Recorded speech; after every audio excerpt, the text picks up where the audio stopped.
up, guys? Welcome back to the GuitarWOD. Super short, super effective guitar workouts to make sure you never stop improving. After today's workout, you will be better at guitar in these two ways.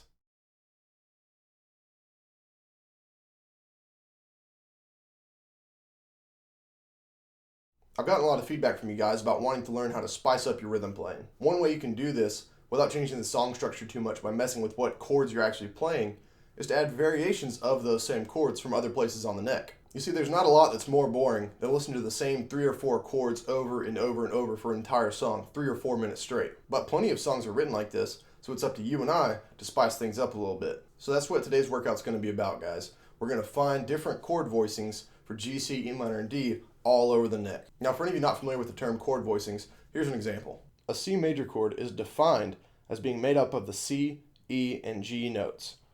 Now, it doesn't matter what order or where on the guitar you find them. As long as you have those 3 notes, you've got the same chord, a C major chord. So I can play it here, here, here, here, etc.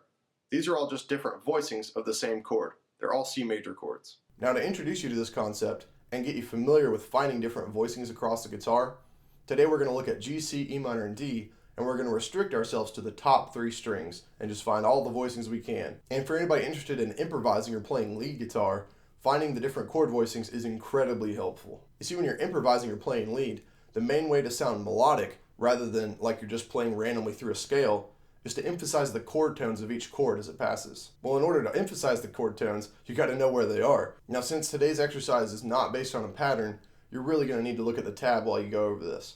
So I'll put a link to it in the description below this video. Alright, let's get into it. Here's today's exercise demonstrated at a fast tempo, 200 beats per minute.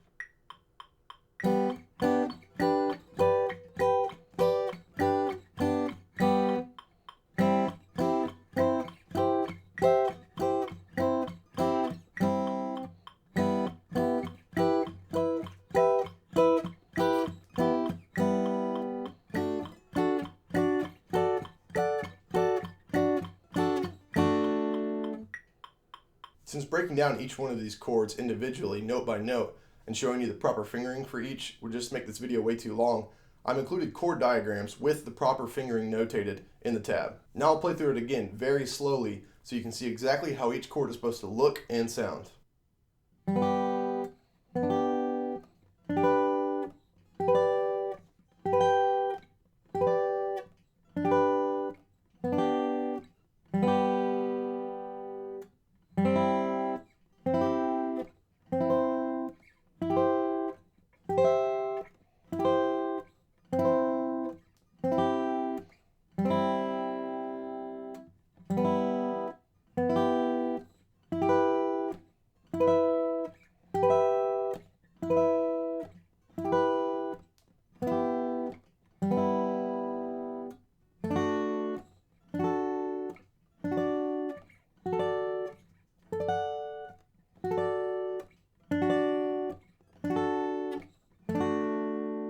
Now, a quick note for any of you beginners that might not have all these shapes memorized yet.